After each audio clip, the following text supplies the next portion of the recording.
శుక్లాంబరధరం విష్ణుం శశివర్ణం చతుర్భుజం ప్రసన్నవదనం ధ్యాయేత్ సర్వవిఘ్నోపశాంతయే. అష్టమి వ్రతములు. అగ్నిదేవుడు పలికెను.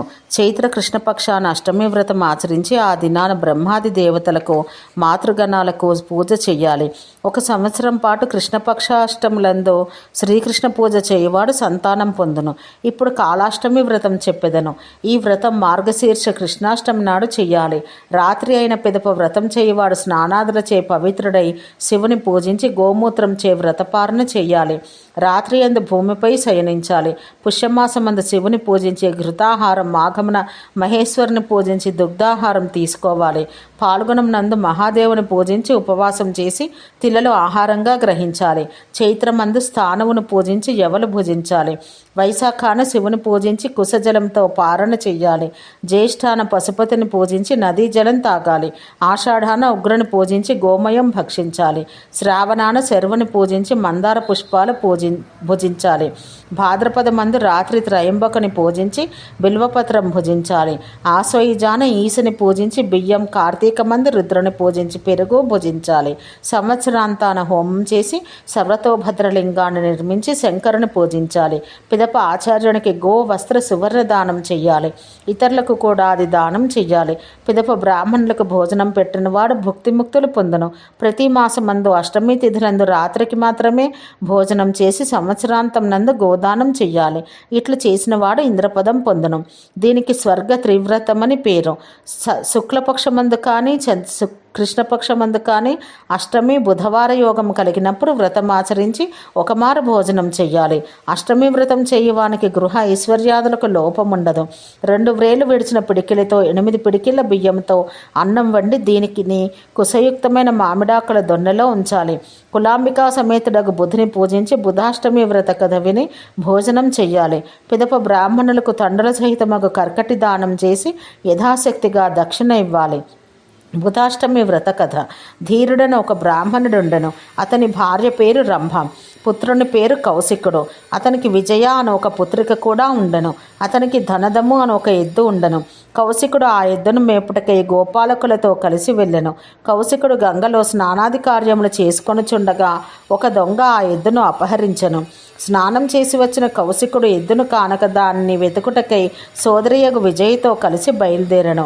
ఇతడు ఒక సరోవరమందు కొందరు దేవతా స్త్రీలను చూసి భోజనం పెట్టమని అడిగెను. అప్పుడు ఆ దేవతా స్త్రీలు ఇట్లు పలికిరి: నీవు మాకు అతిథిగా వచ్చావు, అందుకే వ్రతం చేసి భోజనం చేయము. అప్పుడు కౌశికుడు బుధాష్టమి వ్రతం చేసి భోజనం చేసెను. వనరక్షకుని వద్దకు వెళ్ళి తన ఎద్దును తీసుకుని విజయ్తో తిరిగి వచ్చెను.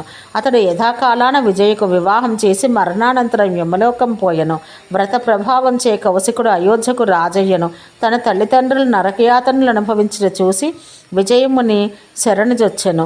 కౌశికుడు వేట కొరకై వనానికి వెళ్ళినప్పుడు నా తల్లిదండ్రులు నరకం నుండి విముక్తులు ఎట్లగదరు అని ప్రశ్నించెను. అప్పుడు యముడు ప్రత్యక్షమై 2 బుధాష్టమి వ్రతాల ఫలము చే విముక్తులగదురు అని చెప్పగా కౌశికుడు 2 బుధాష్టమి వ్రతాల ఫలములను తల్లిదండ్రులకు ధారపోసెను. వారు స్వర్గానికి వెళ్ళిరి. విజయ్ కూడా సంతసించి భోగమోక్షాది సిద్ధికై ఈ వ్రతం ఆచరించెను. చైత్ర శుక్ల అష్టమి పునర్వసు నక్షత్రయుక్తమైనప్పుడు 8 అశోక పుష్పముల మొగ్గల రసం తాగినవాడు ఎన్నడూ శోకం పొందడు. చైత్రం నందు వికసించు ఓ అశోకమా, నీవు శంకరునికి చాలా ఇష్టమైన దానవు. నేను శోకసంతప్తుడనై నీ కలికల రసము తాగుచున్నాను. నీ వలనే నన్ను కూడా శోకరహితుని చేయము అని అర్థం గల త్వామశోక ఇత్యాది మంత్రము చెబుతూ కలికారసపానం చెయ్యాలి. చైత్రాజ్యేష్టములందు మాతృగణ పూజ చేయవాడు శత్రువులపై విజయం సాధించును. నవమి వ్రతములు. అగ్నిదేవుడు పలికెను. ఇప్పుడు భుక్తిముక్తి ప్రదములకు నవమి వ్రతముల గురించి చెప్పెదను. ఆశ్వయుజ శుక్ల నవమి నాడు గౌరీ నవమి వ్రతం ఆచరించి దేవీ పూజ చెయ్యాలి. ఈ నవమికి పిష్టక నవమి అని పేరు. ఈ వ్రతం చేయవాడు దేవీ పూజ చేసి పిష్టాన్నం భుజించాలి. ఆశ్వయుజ శుక్ల నవమి నాడు మూలా నక్షత్రం నుండి సూర్యుడు కన్యారాశి గతుడైతే మహానవమి అని పేరు. అది సర్వపాప వినాశకం. ఆనాడు నవదుర్గలను 9 స్థానములందు కానీ 1 స్థానమందు కానీ స్థాపించి పూజించాలి. మధ్య యందు అష్టాదశ భుజ మహాలక్ష్మిని 2 పార్శ్వములందును మిగిలిన దుర్గలను పూజించాలి. నవదుర్గలను కింద చెప్పిన క్రమాన అంజన డమరు సహితులుగా స్థాపించాలి. రుద్రచండ, ప్రచండ, చండోగ్ర, చండనాయిక, చండ, చండవతి, పూజ్య, చండరూప, అతిచండిక వీరందరి మధ్య యందు అష్టాదశ భుజయగు ఉగ్రచండ మహిషమర్ధని దుర్గను పూజించాలి. ఓం దుర్గే దుర్గ రక్షణి స్వాహ అనేది దశాక్షర మంత్రం. ఈ విధానం అనుసరించి ఈ దశాక్షర మంత్ర జపం చెయ్యవానికి ఎవరి నుండి బాధలు కలగవు.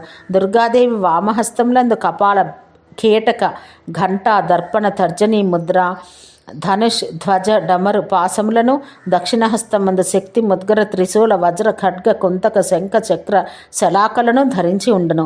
ఈ ఆయుధాలను కూడా పూజించాలి. కాళీ కాళీ వజ్రేశ్వరి లోహదండాయ నమః అను మంత్రం పఠిస్తూ ఖడ్గంతో బలిపశువుని చంపాలి.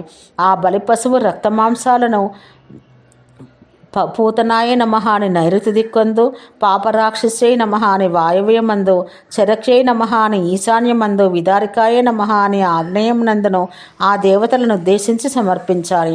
రాజు దాని ఎదుట స్నానం చేసి స్కంద విశాఖల నిమిత్తమై పిష్ట నిర్మిత శత్రుబలి ఇవ్వాలి.